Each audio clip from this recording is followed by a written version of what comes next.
అందరికీ నమస్కారం.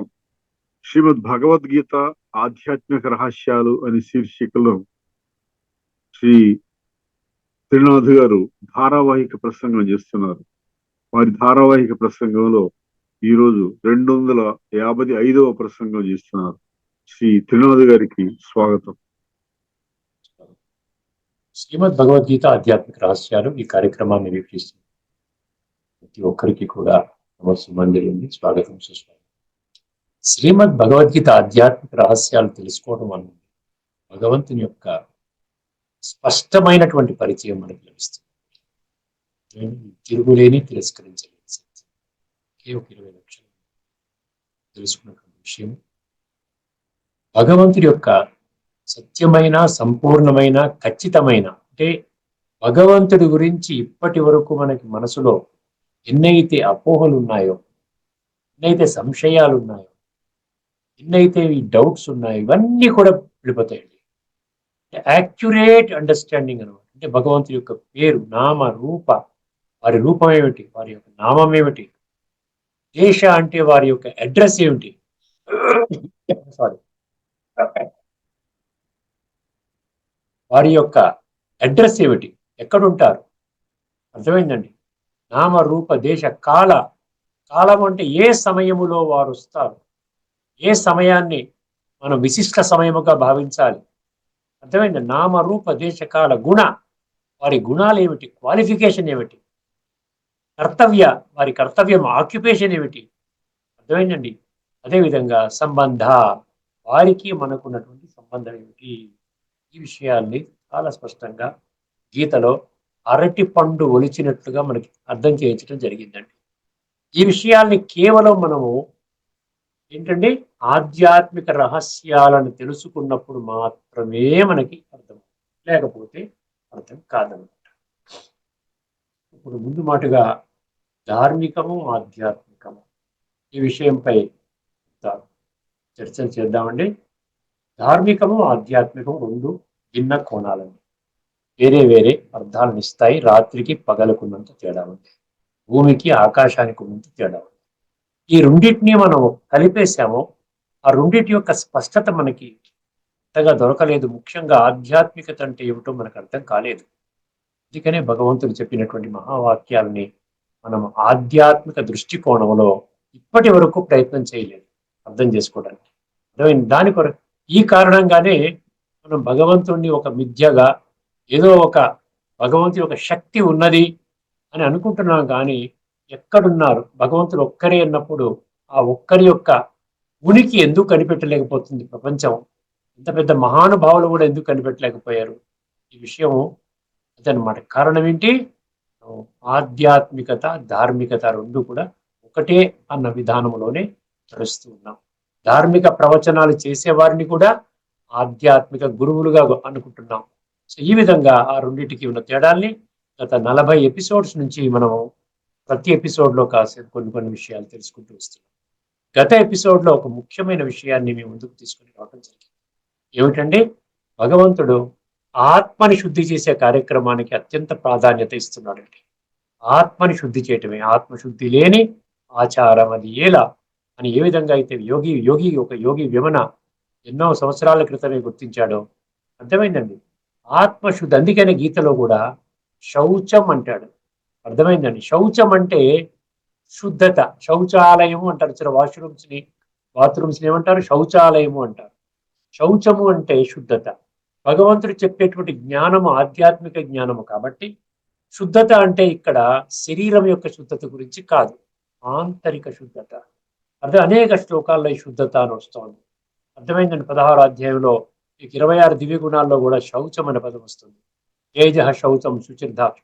సో ఆ విధంగా ఈ శౌచం అన్న విషయాన్ని మనం మర్చిపోయాం. అదేవిధంగా పవిత్రత, పవిత్రం అంటే ఈ పవిత్రత గురించి కూడా మనం కొన్ని శ్లోకాలు మనం చర్చించుకున్నాం. అదేవిధంగా బ్రహ్మచర్య వ్రతం గురించి కూడా ఒక 3 శ్లోకాల్లో భగవంతుడు స్పష్టం చేయడం జరిగింది. అదేవిధంగా పతంజలి యోగ సూత్రాలలో కూడా యమ నియమ, అష్టాంగ సూత్రాలు ఉన్నాయి సార్. యమ, నియమ, ఆసన, ప్రాణాయామ, ప్రత్యాహార, ధారణ, ధ్యాన, సమాధి. 8లో కూడా అందులో కూడా భగవంతుడు ఏం చెప్తున్నాడు? యమ అందులో చెప్తారండి.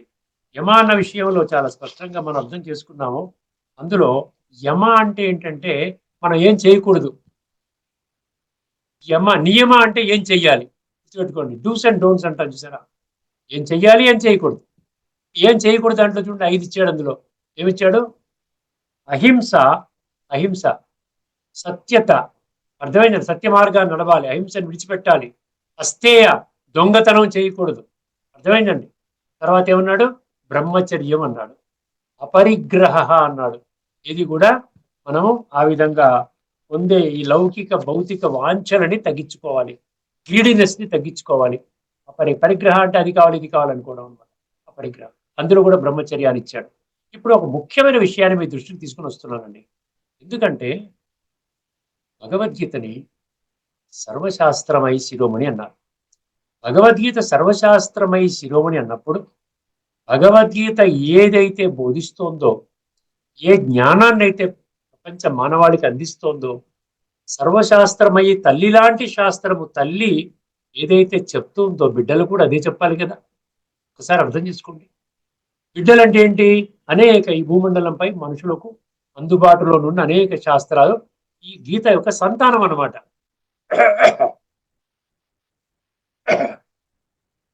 సారీ, గీత యొక్క సంతానం మిగతా శాస్త్రాలన్నీ.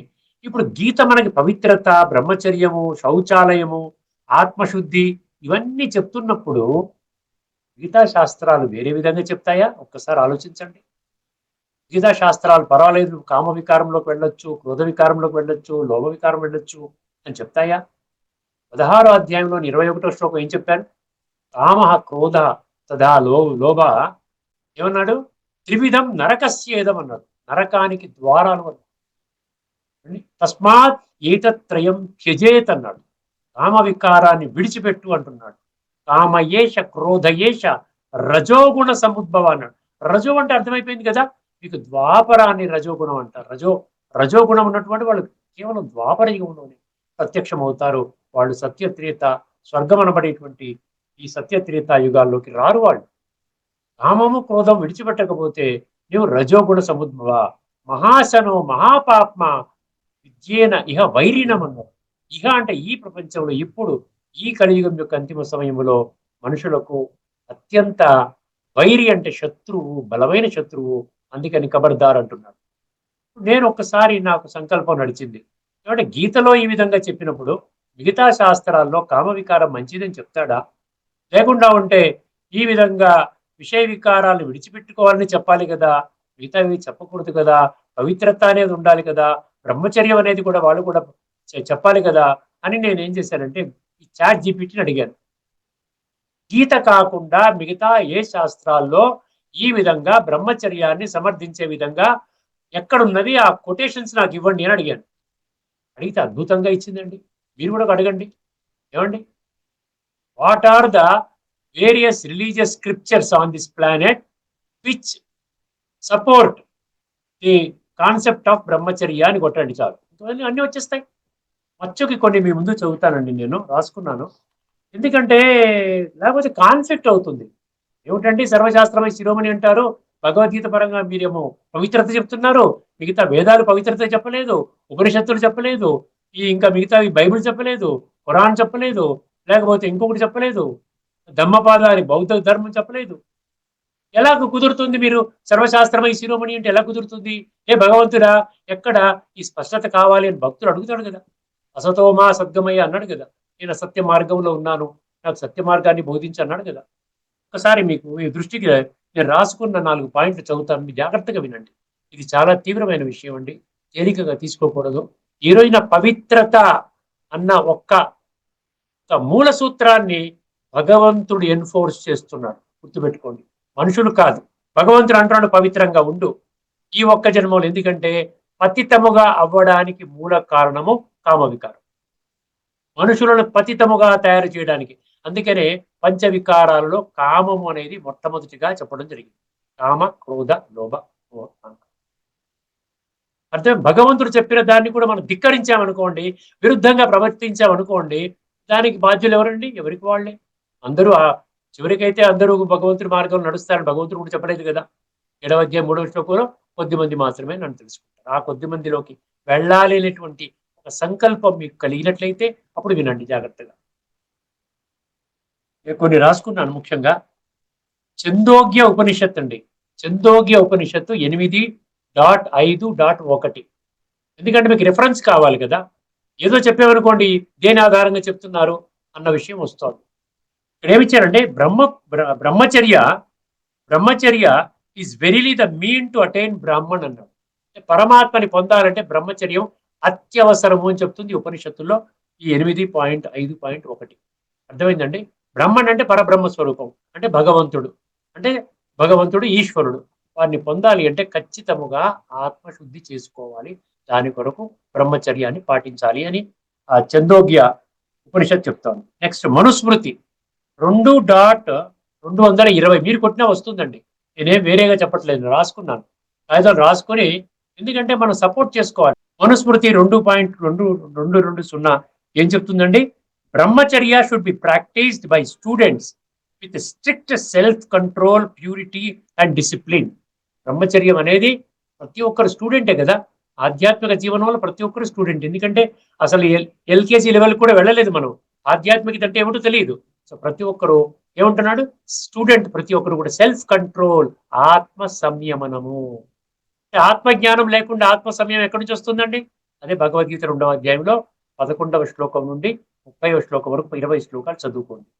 అక్కడ with strict self control, purity అంటే ఏంటండి? పవిత్రత, మరియు డిసిప్లిన్ అన్నాడు. ఇక డిసిప్లిన్, పవిత్రత పెట్టుకొని బ్రహ్మచర్యాన్ని ప్రతి ఒక్కరూ ఆచరించాలని మనుస్మృతి చెప్తోంది. 2.220.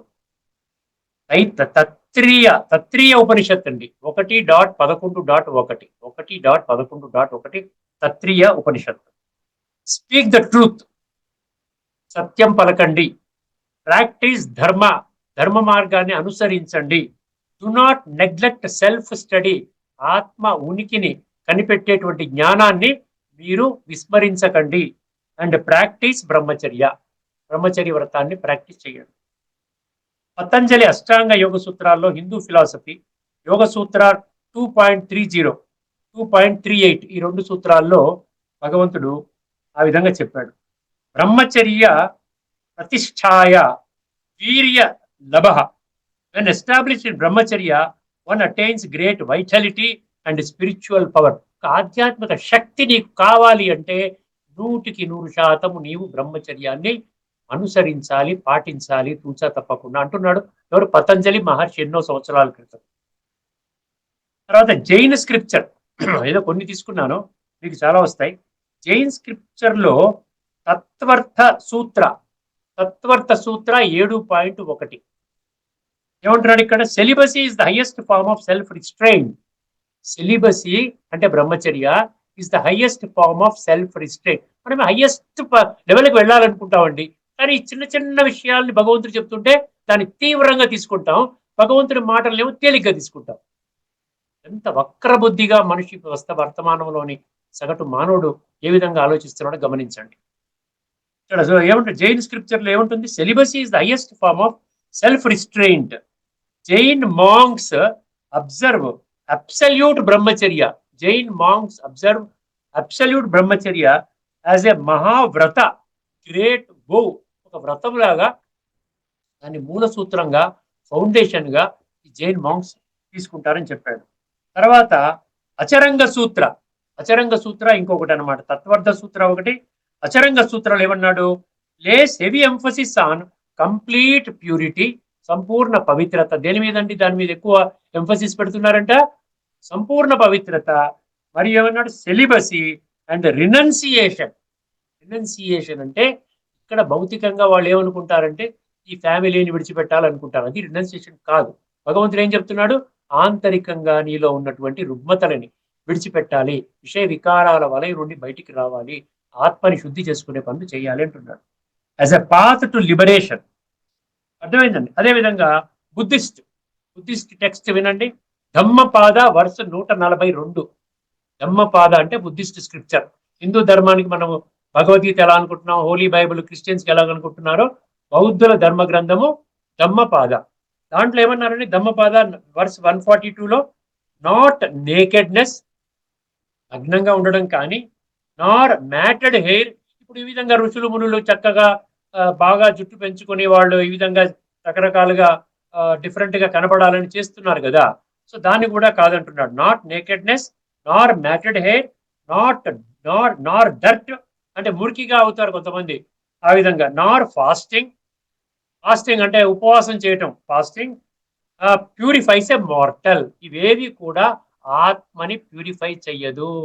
మానవాత్మల యొక్క ఈ యొక్క అంతరాత్మని ప్యూరిఫై చేయదంట. ఏది ప్యూరిఫై చేస్తుంది జాగ్రత్తగా వినండి. He who is calm and pure. ఎవరైతే ఏమి చేయకుండా ఉన్నట్టుగా ఉంటాడు, అంటే మామూలుగానే ఈ డ్రెస్ లోనే సంసారంలోనే ఉంటాడు, కానీ ఏం చెయ్యాలి? కామ్గా ఉంటాడు. తర్వాత ఏమంటాడు? ప్యూర్ గా ఉంటాడు. Who has done his duty, అంటే దైనందిన జీవితంలో సాంసారిక బాధ్యతలను విస్మరించడు. ఆయన చేయవలసిన పనులు యాక్యురేట్ గా కరెక్ట్ గా చేస్తాడు. Who has done his duty, who lives the Holi life. ఈ లివ్స్ ద హోలీ లైఫ్ అని బ్రాకెట్లు ఏమి ఇచ్చాడు? బ్రహ్మచర్యాన్ని ఇచ్చాడు. హోలీ లైఫ్ అంటే పవిత్రమైన జీవితం. బ్రాకెట్ లో ఆ బ్రహ్మచర్యాన్ని ఇచ్చాడు. Who is harmless towards all beings. ఎవరి పట్ల కూడా, ఎవరికి దుఃఖాన్ని కలిగించే పనులు కానీ, కష్టాన్ని కలిగించే పనులు కానీ, మోసాన్ని చేసే పనులు కానీ ఎవరికి కూడా మనం హారము కలిగించకూడదు అంటుండే. Harmless towards all beings. He is the true ascetic అన్నాడు. అసలైన సత్యమైన సన్యాసి అంటే సత్యమైన సన్యాసి యొక్క లక్షణాలన్నీ చెప్పాడు అతను. అంతేగాని నేను ఈ విధంగా విచిత్రంగా కనబడతాను, లేకుండా ఉంటే కాషాయ వస్త్రం వేసుకుంటాను, ఇల్లు వాకిలు విడిచిపెట్టి ఎక్కడికి అడుగులు వెళ్ళిపోతాను అన్నటువంటి వాళ్ళు సత్యమైన సన్యాసులు కారు అని ధమ్మపాదలో 142 వర్స్ చెప్తాం. నెక్స్ట్ ఇందులోనే the Pali term brahmacharya is used for the monastic path of celibacy in the Vinaya Pitaka అనేది అది వదిలేసేయండి. క్రిస్టియన్కి వచ్చేద్దాం. Christian scriptures, Bible. While the word brahmacharya is not used, brahmacharya అనే పదాన్ని వాడలేదంట, కానీ ఏ పదం వాడారంట? Chastity and purity are strongly emphasised. Chastity అంటే ఇదండి, మన ఆ విధంగా మన మానాన్ని కాపాడుకోవటం, పవిత్రతని కాపాడుకోవటం అనమాట. అంటే సెక్స్ లైఫ్ లోకి వెళ్లకుండా ఉండడాన్ని చేస్టిటీ అంటారు. అర్థమైందండి? విషయ భోగించడం అనే దాన్ని విరుద్ధంగా అనమాట. Chastity and purity are strongly emphasised. అందులో నేను ఒక 2-3 తీసుకున్నాను. మాథ్యూ అంటే మత్తయి అంటారు కదా వాళ్ళు క్రిస్టియన్స్, దాన్ని మాథ్యూ 5.28 అండి, 5.28. But I tell you that anyone who looks at a woman lustfully, ఎవరైతే ఒక స్త్రీ పట్ల ఒక కామ దృష్టితో చూస్తారో, అర్థమైందండి? But I tell you that anyone who looks at a woman lustfully has already committed adultery with her in his heart. అప్పుడే హృదయములో ఆ స్త్రీతో సంభోగము చేసినట్టుగా భావించాలి అంటున్నాడు. కేవలము కుదృష్టి, చెడు దృష్టి, కామవికారి దృష్టితో చూస్తే చాలంట, అంత ఘోరాతి ఘోర పాపం కింద చెప్తున్నాడు బైబిల్లో. మత్తయి 5.28. తర్వాత 1 కొరింథియాన్స్ 6.18-20, 6 అనే చాప్టర్ అనుకుంటాను, 6:18, 19, 20. అందులో ఏం చెప్పారండి? Flea from sexual immorality. Flea అంటే పారిపోడు అక్కడి నుంచి. నీకు సెక్షువల్ ఇమ్మోరాలిటీ పనికి రాదు. ఎందుకంటే అందరూ ఇప్పుడు కలియుగం యొక్క అంతిమ సమయం అని గీత చెప్తుందంటే అందరూ అదే చెప్తున్నారుగా. ప్రతి ఒక్కరు ఎందుకు బోధించాలండి? ఎవరైనా చెప్పాలి కదా, నువ్వు సంభోగించవయ్యా పర్వాలేదు స్వర్గానికి చేరుకుంటావు అని చెప్పాలి కదా. Flee from sexual immorality. Your body is a temple of the Holy Spirit. ఈ యొక్క శరీరం అనేది ఒక మందిరం అంట. హోలీ స్పిరిట్ అంటే పవిత్రమైన ఆత్మ యొక్క ఈ పవిత్రమైన దేహము అంటున్నారు, అదొక మందిరము అంటున్నారు. ఎంత చక్కగా చెప్పాడు చూడండి. ఇది 1 కొరింథియాన్స్. తర్వాత మళ్ళీ మాథ్యూ 19.12 అండి, 19:12. Some choose to live like eunuchs for the sake of the kingdom of heaven. This refers to voluntary celibacy for spiritual service. అంటే కామ వికారము భోగించినటువంటి కేటగిరీ ఉన్నది కదా, ఆ విధంగానే ఆ కామ వికారాన్ని భోగించేటువంటి శక్తి ఉన్నప్పటికీ కూడా దానికి విరుద్ధంగా పవిత్రంగా జీవిస్తారంట. ఎవరంట? రేపు రాబోయేటువంటి స్వర్గములోకి అడుగు పెట్టేటువంటి కోరిక ఉన్న వాళ్ళు ఎంత చక్కగా చెప్పాడు చూడండి. అర్థమైందండి. సో ఆ విధంగా ఇంకోటి లాస్ట్, ఎక్కువ సమయం తీసుకోను, సిక్కు మతం ఏం చెప్తుందో చూద్దాం. సిక్కు మతం ఏం చెప్తుందో చూద్దాం. గురు గ్రంథ్ సాహిబ్ అంటారు దాన్ని, గురు గ్రంథ్ సాహిబ్ అంటారు. Emphasis is on inner purity and self control. ఆంతరిక పవిత్రత అంటే ఆత్మశుద్ధి. మనం ఏం చెప్పాము? ఆత్మశుద్ధి అని చెప్తున్నాం కదా. కాయేన మనసా బుద్ధ్యా కేవలైరింద్రియైరపి యోగిన కర్మ కుర్వంతి సంగం త్యక్త్వ ఆత్మశుద్ధయే. 5వ అధ్యాయం 11వ శ్లోకం. Emphasis on inner purity and self control. Self అంటే ఆత్మ అండి, సెల్ఫ్ అంటే బాడీ కాదు. మన సెల్ఫ్ రెస్పెక్ట్ అంటే ఏదో బాడీ అంటాం, సెల్ఫ్ అంటే ఆత్మ. ఎప్పుడైతే ఆత్మను అర్థం చేసుకుంటే ఆటోమేటిక్ గా బాడీ కూడా కంట్రోల్లోకి వస్తాయి, ఇంద్రియాలు కంట్రోల్లోకి వస్తాయి, విషయ వికారాలు మనకి ఇది పాడు చేస్తున్నాయి అన్న జ్ఞానం మనకి స్పష్టంగా అర్థమవుతుంది, విడిచిపెట్టడానికి వీలవుతుంది. తర్వాత ఒక అద్భుతమైన మహావాక్యం పలికాడండి ఇక్కడ. ఏమన్నాడు? The true brahmachari is one. The true brahmachari is one. చాలా జాగ్రత్తగా వినండి. The true brahmachari is one who sees all women, who sees all women as mothers and sisters అన్నారు. ఎవరు? సిక్కు ధర్మం చెప్తుంది గురు గ్రంథ్ సాహిబ్ లో. గురునానక్ గారు ఏం చెప్పారు? ప్రతి ఒక్క స్త్రీని ఒక తల్లిగా కానీ, అంటే వయసు బట్టి, చిన్న చిన్న ఏజ్ లో ఉన్నటువంటి అమ్మాయి అయితే సిస్టరు, పెద్ద ముసలావిడ అయితే తల్లి. తల్లిగాను, చెల్లిగాను, అక్కగాను చూడాలి. అదే ఏమంటారు? ట్రూ బ్రహ్మ, సత్యమైన బ్రహ్మచారి. ఏదో కేవలం బ్రహ్మచర్యం పాటించి మళ్ళీ కుదృష్టితో ఉండి రకరకాల పాడు పనులు చేస్తూ ఉంటే అది కాదండి బ్రహ్మచర్యం. ఎంతవరకు వెళ్తున్నాడు చూసారా? అందుకనే Guru Nanak taught that lust bracket లో kama is one of the 5 thieves to be conquered. 5 దొంగలు ఉన్నాయంట. 5 థీవ్స్ అంటే దొంగలు కదా. 5 దొంగలు ఉన్నారు మనలోనే. వీటిని మనం జయించాలి. దానికి జయించడానికి ముఖ్యమైన పని మనం చేయాల్సింది కామ వికారాన్ని జయించాలి అంటున్నారు. ప్యూరిటీ అంటే పవిత్రత, అంటే across common thread across all traditions అని ఇచ్చాడు. ప్యూరిటీ అంటే పవిత్రత and self restraint in sexual conduct, brahmacharya are seen as essential for spiritual progress. మనము ప్రోగ్రెస్, స్పిరిచువాలిటీ వైపు వెళ్లే ఉద్దేశం ఉన్నట్లయితే శ్రీమద్ భగవద్గీత ఆధ్యాత్మిక గ్రంథము కేవలం స్పిరిచువల్ ప్రోగ్రెస్ గురించే చెప్తుంది. సో స్పిరిచువాలిటీను ఈ దైహిక భ్రాంతిలో కామ భోగాన్ని, ఈ రెండిటికి కూడా భిన్న ధృవాలు కదండి. ఆధ్యాత్మికంగా వెళ్ళాలనుకుంటున్నాను, ఈ కామ వికారంతో వెళ్ళాలనుకుంటే ఎక్కడ కుదురుతుందా? ఆలోచించండి. నిజంగా భగవంతుడు ఏమన్నా అబద్ధం చెప్పాడా? అసత్యం చెప్తున్నాడా? నువ్వు ఆధ్యాత్మికంగా ఎదిగితే ఆత్మశుద్ధి అవుతుంది, ఆత్మలో ఉన్న పొల్యూషన్ పోతుంది, నీవు సాత్వికంగా మారతావు, నీలో ఉన్న సంస్కారాలు పరివర్తన చెందుతాయి, నీవు ఖచ్చితముగా 100% నీవేం చేస్తావు? సత్యయుగంలో జన్మ తీసుకుంటావు. Entry ticket into heaven. దాన్ని హెవెన్ అంటారు, వైకుంఠం అంటారు, పారడైజ్ అంటారు, జన్నత్ అంటారు, స్వర్గం అంటారు, ఏదైనా అనండి. బ్రహ్మ పగలు అన్నాడు గీతలో 8వ అధ్యాయంలో. అర్థమైందండి? Are seen essential for spiritual progress. Spirit వేరు, శరీరం వేరండి. స్పిరిట్ గురించి మనం మాట్లాడుతున్నాడు భగవంతుడు. స్పిరిట్ గురించి మాట్లాడుతున్నప్పుడు మీరు శరీరం ద్వారా కామ వికారం చేస్తారంటే ఎలా కుదురుతుంది?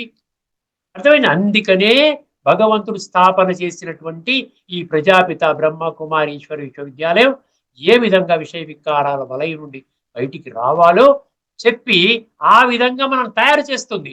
ఎందుకంటే పరమాత్మతో రాజయోగం నేర్పిస్తుంది కాబట్టి. రాజయోగం ద్వారా మనకు శక్తులు, గుణాలు వస్తాయి. వచ్చినప్పుడు ఈ చిన్న చిన్న వికారాలన్నీ కూడా మనకి ఇవన్నీ ఈ సులభంగానే మనం దాటేస్తాం. ఇన్ని లక్షల మంది సిలబస్ అని పాటిస్తున్నారు. వైవాహితులు కూడా సిలబస్ అని పాటిస్తున్నారు. ఇది తిరుగులేని, తిరస్కరించలేని సత్యం. ఇక్కడ ఏమన్నాడు? ఇక్కడ లాస్ట్ లో the degree varies. Absolute celibacy for monks. తర్వాత principle of control over sensual desires is universal అన్నారు. అర్థమైందండి? ఈ మాంగ్సే కాకుండా యూనివర్సల్ అన్నాడు. సెన్స్ కంట్రోల్ అంటే ఇంద్రియాలని మనం కంట్రోల్ చేసుకోవడం అనేది ఇది యూనివర్సల్ అన్నాడు. యూనివర్సల్ ఎందుకన్నాడు? ప్రతి ఒక్కరికి వర్తిస్తుంది, మీకు వర్తిస్తుంది, నాకు వర్తిస్తుంది. దాన్ని ఏ విధంగా ఆచరించాలో చాలా సులభతరంగా చేసి చెప్తున్నప్పుడు అటువంటి భగవంతుడి యొక్క మహావాక్యాన్ని కూడా మనము రాంగ్ రూట్ లో అర్థం చేసుకుని, భగవంతుడు ఆ విధంగా చెప్పలేదండి, మీ ఇష్టం వచ్చినట్టు చేసుకోవచ్చు అన్నాడు, కేవలం ఒక 5-10 నిమిషాలు పూజ చేసుకుంటే స్వర్గంలో తీసుకొని వెళ్తున్నాను అన్నాడు అని ఆ విధంగా చెప్పిన మాటలు మనకి చెవికి బాగా ఎక్కుతాయి. అర్థమైంది? ఈ విధమైన విశ్లేషణ మీకు ధార్మికంలో దొరకదండి. ధార్మికము కంటే ఆధ్యాత్మికత చాలా గొప్పది. ఇప్పుడు ఆ విషయాన్ని మనం ఫుల్ స్టాప్ పెడదాం. తదుపరి ఎపిసోడ్ లో మరికొన్ని విషయాలు మనం ఆధ్యాత్మికత ధార్మికత గురించి తెలుసుకుందామండి. ఎందుకంటే నేను ఒకటే ఆలోచించాను, నాకే సంకల్పం కలిగింది, భగవద్గీత అన్ని శాస్త్రాలకి తల్లి అయినప్పుడు అన్ని శాస్త్రాల్లో కూడా ఈ పవిత్రత గురించి, బ్రహ్మచర్యం గురించి, విషయ వికార కామ వికారాన్ని విడిచిపెట్టడం గురించి ఖచ్చితంగా ఉండి తీరాలి అంటే నిజంగా అదే విధంగా మనకి భగవద్గీతలో ఉన్నట్టుగానే మిగతా శాస్త్రాలను కూడా చెప్పడం జరిగింది. ఇప్పుడు మనం ఒక ముఖ్యమైనటువంటి శ్లోకాన్ని తీసుకుందామండి. ఏ శ్లోకం అండి? మనం ఏమనుకుంటున్నాం, మనం కర్మల ఫిలాసఫీ, కర్మల గుహ్యగతి మనం తెలుసుకుంటున్నాం. కర్మల గుహ్యగతిలో ఒక్క శ్లోకాన్ని ఎంత సంక్షిప్తంగా అంటే సంక్షిప్తంగా మీకు వివరిస్తాను సమయాన్ని దృష్టిలో పెట్టుకొని. అది ఏ శ్లోకం అంటే 4వ అధ్యాయంలోని 16వ శ్లోకం. 4వ అధ్యాయంలోని 16వ శ్లోకం ఎంత బాగా చెప్తున్నాడంటే, ఎవరైతే, అక్కడ కండిషన్ పెట్టాడు, ఎవరైతే తమ యొక్క జీవితాన్ని శ్రేష్టంగా, సర్వాంగ సుందరంగా, 3 పువ్వులు 6 కాయలుగా ఆధ్యాత్మిక జగత్తులో సర్వోత్కృష్టంగా, సర్వోన్నతంగా తీర్చిదిద్దుకోవాలి అనుకుంటారో వాళ్ళు నేను చెప్పినట్టు చేయండి అంటున్నాడు. ఏ కర్మ నేను ఏ విధంగా చెప్తున్నానో దానిని మీరు డౌట్ చేయకండి. ఈ రోజున ఎంత విచిత్రమైన పరిస్థితి అంటే, మనుషుల మాటల్ని మనం నమ్ముతామండి, భగవంతుడి మాటల్ని మనం తేలికగా తీసుకుంటాం, కొట్టి పారేస్తాం. ఎందువలన కొట్టి పారేస్తాం తెలుసా మీకు? భగవంతుడు కనపడడు, ఈ 2 కళ్ళతో మీరు చూడలేరు. ఆత్మ కూడా కనపడదు, ఆత్మను కూడా ఈ 2 కళ్ళతో చూడలేరు, అనుభూతి చెయ్యాలి. అందుకని పశ్చిమే యోగమైశ్వరం అన్నాడు 11వ అధ్యాయంలోని 8వ శ్లోకంలో. ఒక్కసారి శ్లోకాన్ని వినండి. కిం కర్మ కిమకర్మ, కిం కర్మ కిమకర్మ, కిం కర్మ కిమకర్మ. అర్థమైందండి? కిం కర్మ కిమకర్మేతి, కిం కర్మ కిమకర్మేతి కవయో అప్యత్ర మోహితాః తత్తే కర్మ ప్రవక్ష్యామి యజ్ఞాత్వా మోక్షసే అశుభాత్. ఇదండి శ్లోకము. కిం కర్మ కిమకర్మేతి అన్నాడు.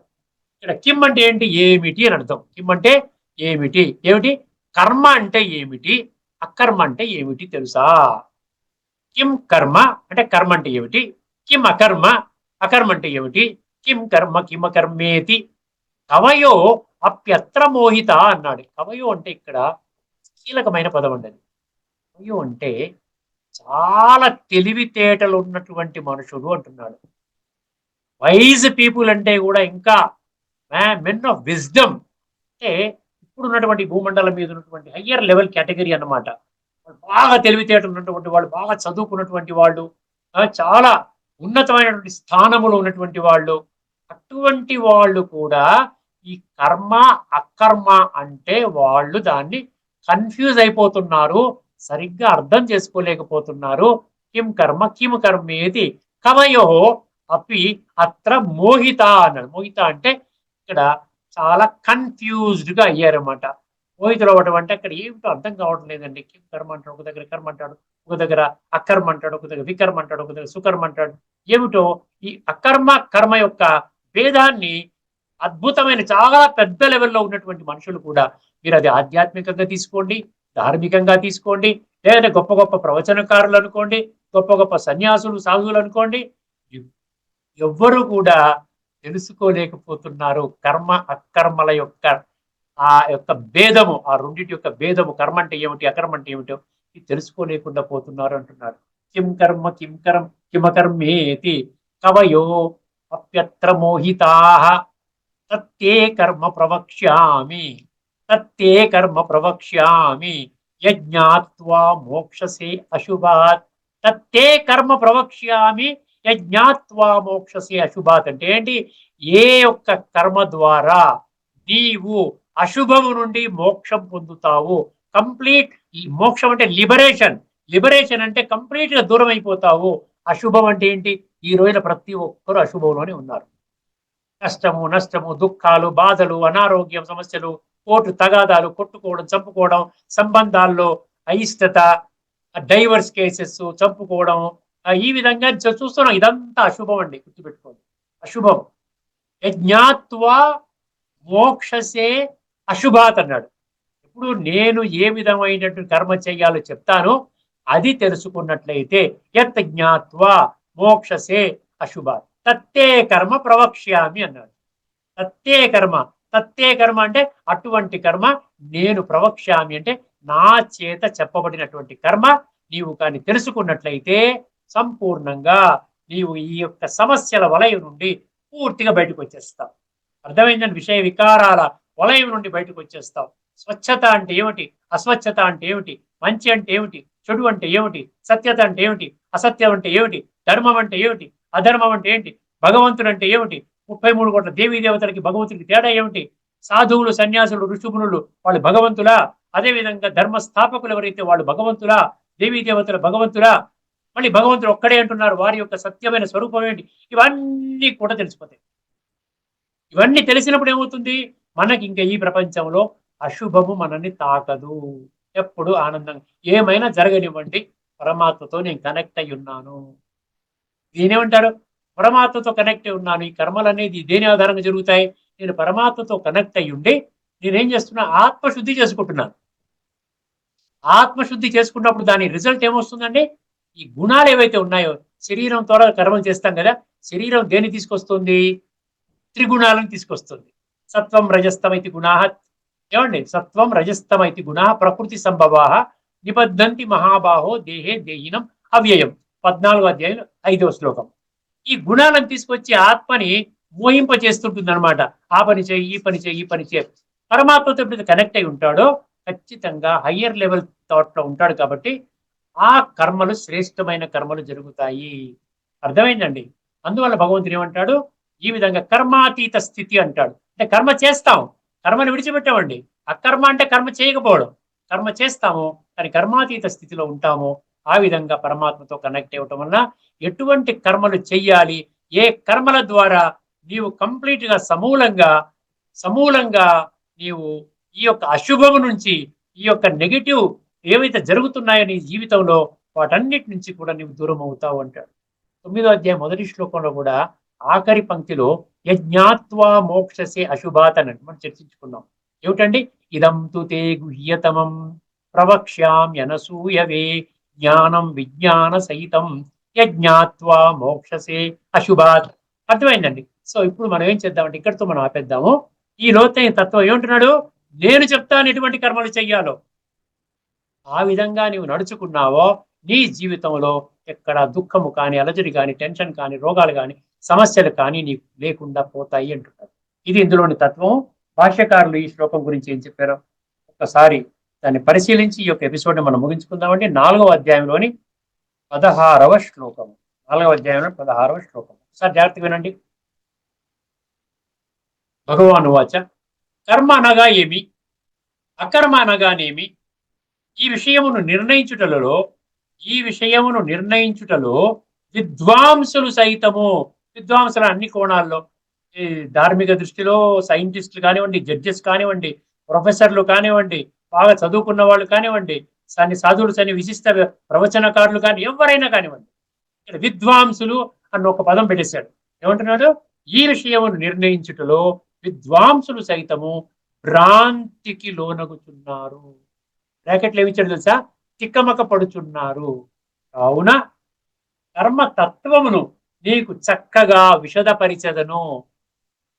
దానిని తెలుసుకుని నీవు అశుభముల నుండి అనగా కర్మ బంధముల నుండి ముక్తుడవయ్యదవు. ఇదండి సంగతి. ఇక్కడితో మనము ఈ చర్చని ముగించుకుందాము. తదుపరి ఎపిసోడ్లో భగవంతుడు అంటున్నాడు కదా ఎటువంటి కర్మలు చేయాలంటున్నాడు కదా. సో ఏ విధంగా మనకి ఆ ప్రయాణం ముందుకు తీసుకుని వెళ్తున్నాడో ఆసక్తికరమైన విషయాల్ని మనం రాబోయే ఎపిసోడ్స్లో మనం తెలుసుకుందామండి. అంతవరకు సెలవు. అందరికీ నమస్కారం. లోకా సమస్తా సుఖినో. ఓం.